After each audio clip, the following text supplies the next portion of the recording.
The journey of life for each of us is constantly filled with new desires, dreams, and the need to acquire new skills, whether due to work demands or personal goals. Everyone has wished for an extra 25th hour in their day or dreamed that the concept of sleep could disappear entirely from their life. This leads us all to one crucial question: how can we manage to get everything done and actually be productive? Since not everyone can sleep for 15 to 20 minutes every 4 hours like Leonardo da Vinci or solve their tasks in a lucid dream, we've decided to share 5 tips to boost your productivity.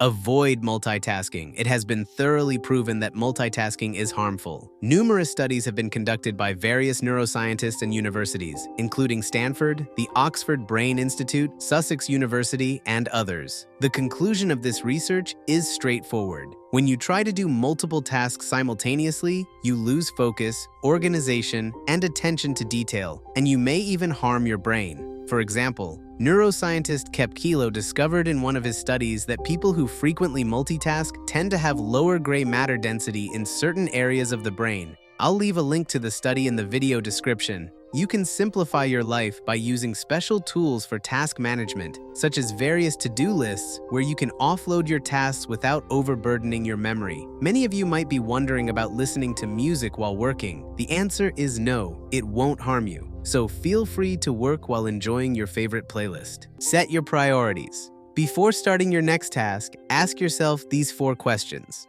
Why am I doing this? What is the desired outcome? Am I doing it the right way? Is this actually beneficial? Eliminate any task that doesn't help you achieve your goals. Many people, for instance, confuse personal growth for broadening their horizons with professional development aimed at increasing expertise in their field.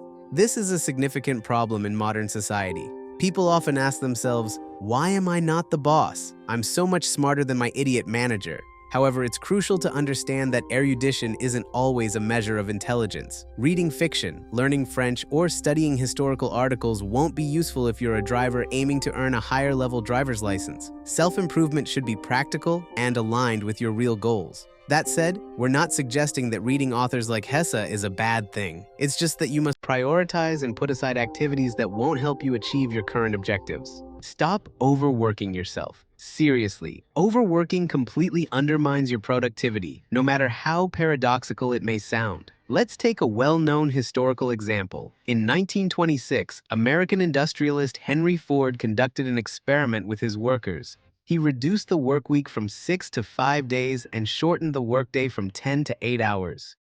The results were astonishing. Rested workers became more productive.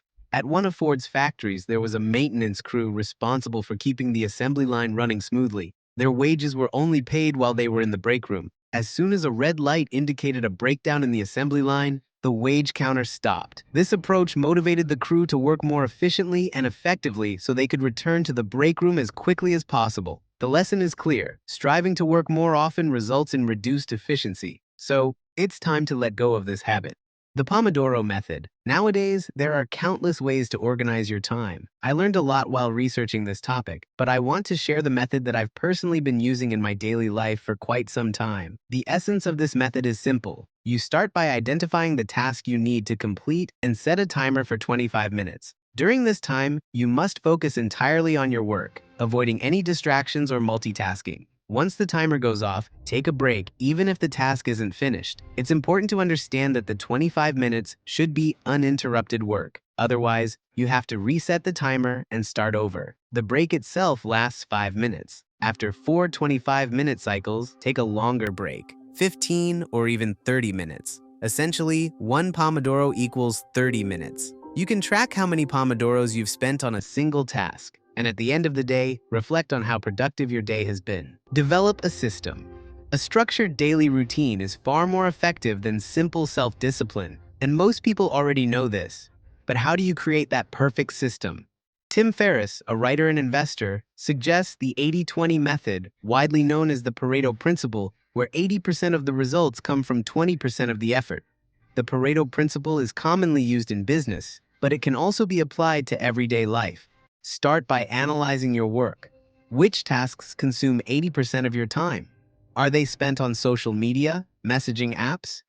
Keep in mind that these activities bring only 20% of the value. Instead, focus on the tasks that truly matter. Which part of your work contributes 80% to your success, recognition, and respect?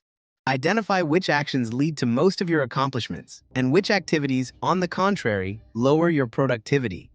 Once you've figured this out, create a daily schedule that reflects this approach. Over time, you'll notice that your work becomes significantly more productive. We hope you found this video helpful. Leave your comments and subscribe to the channel. All links are in the description. Wishing you a productive week.